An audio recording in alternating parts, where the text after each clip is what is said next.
کہ لوگ عمر فاروق رضی اللہ تعالیٰ کو فالو کرتے ہیں، جو ان کو نہیں بھی مانتا وہ بھی فالو کرتے ہیں۔ لیکن یہ کتنی بڑی بدنصیبی ہے کہ یہ امت جس کا اثاثہ جناب عمر فاروق رضی اللہ تعالیٰ عنہ کی شخصیت اور سیرت ہے اور ان کا 10 سال کا عہد حکمرانی ہے، آج فضیلتیں تو بڑی ہم بیان کرتے ہیں، اس لیے میں اکثر فضیلتوں کو شمار کر کے وہ باتیں آپ سے شیئر کرتا ہوں جن کی طرف ہماری توجہ کم ہوتی ہے۔ اور یہاں آج بھی میں یہی کہنا چاہتا ہوں کہ بحیثیت قوم ہمیں اپنے اندر وہ چیزیں، ان کا شعور ہمیں آنا چاہیے جو ہمارا اثاثہ ہے، عہد خلافت راشدہ کا جو اصل ویژن ہے وہ ہمیں سمجھنے کی ضرورت ہے اور اپنے حکمرانوں سے اس کا مطالبہ کرنے کی ضرورت ہے۔ اب جو سوشل ویلفیئر اسٹیٹ حضرت عمر فاروق رضی اللہ تعالیٰ عنہ نے جس کا تصور دیا، وہ اسٹیٹ کیا تھا؟ بس ایک دو باتیں میں آپ کی خدمت میں عرض کر پاؤں گا، دو واقعات کی طرف اشارہ کرنا چاہوں گا۔ ایک واقعہ تو 18 ہجری میں پیش آیا، مدینہ میں اور اس بلکہ پورے عرب کے اندر قحط پڑ گیا، اور حالت یہ تھی کہ اس سال کو ہمارے مورخین نے اس سال کا نام رکھا ہے عام رباطہ۔ عام عربی عین الف آ اور میم، عام کا عربی زبان میں جس طرح آپ فیل آپ استعمال، تو عام کا مطلب سال ہوتا ہے اور رباطہ کا مطلب خاک اور آندیاں، طوفان۔ اس سال میں بارشیں نہیں ہوئی اور آندھی اور طوفان اور خشک سالی اس طرح تھی کہ جانور ہلاک ہو گئے، جان ختم ہو گیا، لوگوں کے چہرے پچک گئے، خوراک کے ذخیرے ختم ہو گئے، اور پورا عرب جو تھا وہ بلبلا اٹھا۔ عمر فاروق رضی اللہ تعالیٰ عنہ نے ایران کی طرف اور رومی مقبوضات کی طرف خط لکھے کہ ہمیں کچھ چیزیں بھیجی جائیں ورنہ لوگ ہلاک ہو جائیں گے۔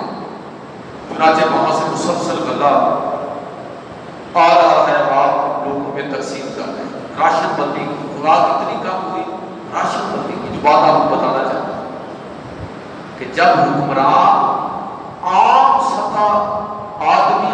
آدمی کی سطح پر آ کے لوگوں کے ساتھ معاملات کرتا ہے، لوگوں کے سامنے اپنے آپ کو رول ماڈل کے طور پر پیش کرتا ہے، تو پھر اس کو کسی گارڈ کی، کسی محافظ دستے کی، کسی پروٹوکول کی ضرورت نہیں رہتی، ہر آدمی اس کا دفاع کرنے کے لیے اور اس کی حفاظت کے لیے کھڑا ہوتا ہے۔ عمر فاروق رضی اللہ تعالیٰ عنہ نے جب قحط پڑا راشن بندی کی، اور کمال دیکھیے کہ اتنا ہی حصہ آپ بیت المال سے وصول کرتے تھے جتنا حصہ کسی عام آدمی کو خوراک کا میسر ہے، اور پھر جب یہ بھی ممکن نہ رہا تو حکم دیا کہ کھانا کم ہے، اتنا تقسیم کرنے کے لیے کچھ ہے نہیں، تو حکم دیا کہ اجتماعی کھانا پکایا جائے اور لوگ مختلف جگہ پر دسترخوان لگا کر اکٹھا کھانا کھائیں، اور اس وقت جو عام آدمی کو جتنا میسر تھا اتنا ہی جناب عمر فاروق رضی اللہ تعالیٰ عنہ استعمال۔ کھانے کی کمی کی وجہ سے آپ کا چہرہ سیاہ ہو گیا اور گال پچک گئے۔ لوگوں نے محسوس کیا کہ اگر قحط چند ماہ اور جاری رہا تو بھوک اور خوراک کی قلت کی وجہ سے کہیں عمر فاروق کا انتقال نہ ہو۔ لوگوں نے کہا کہ آپ تھوڑا سا زیادہ کھانا استعمال کیجیے، آپ تھوڑا دوسروں کی نسبت زیادہ آپ حق رکھتے ہیں۔ فرمایا نہیں، میں دوسروں سے زیادہ حق نہیں رکھتا، میرا اور آپ مسلمان کا حق برابر ہے۔ جو بات میں عرض کرنا چاہتا ہوں وہ کیا ہے کہ عمر فاروق رضی اللہ تعالیٰ عنہ نے یہ لیڈرشپ ہے کہ مشکل حالات کے اندر جب لیڈر عام لوگوں کی سطح پر اپنے آپ کو رکھتے ہیں اور عام لوگوں میں اپنے آپ کو شمار کرتے ہیں، تو پھر حال یہی ہوتا ہے کہ پوری قوم ان کی حفاظت کے لیے کھڑی ہوتی ہے۔ یہ 74 سال کے اندر ہمارے اندر جو مسائل پیدا ہوئے اوورآل عالم اسلام پاکستان کے اندر بھی کہ لوگوں کی تو رائے نہیں. بادشاہ اور خلیفہ میں بڑا فرق ہے کہ قانون استثناء حاصل ہے، بادشاہ قانون سے بالا تر ہے. عمر فاروق رضی اللہ تعالیٰ عنہ نے یہ تصور دیا کہ کسی حکمران کو، کسی اعلیٰ عہدیدار کو کوئی استثناء حاصل نہیں ہے. سب قانون کی نظر میں سماجی سطح پر حقوق و فرائض کے اعتبار سے سارے کے سارے لوگ آپس میں برابر ہیں، کسی کو استثناء حاصل نہیں ہے. ایک مثال سے فرض کرتا ہوں، واقعہ آپ نے سنا ہوا، میں اس کے ایک پہلو کی طرف آپ کی توجہ دلانا چاہتا ہوں کہ کوئی مقدمہ تھا جس میں حضرت عمر فاروق رضی اللہ تعالیٰ حیثیت مدعا علیہ پیش ہوئی، یعنی مدعی اور ہے، آپ مدعا علیہ ہے، مدینہ کی عدالت ہے، زید بن ثابت رضی اللہ تعالیٰ غالباً وہ اس مقدمے کی ہیئرنگ کر رہے ہیں بطور جسٹس. ویسے مدینہ کی چیف جسٹس بھی ہوئی تھی، وہ مقدمہ سن رہے تھے.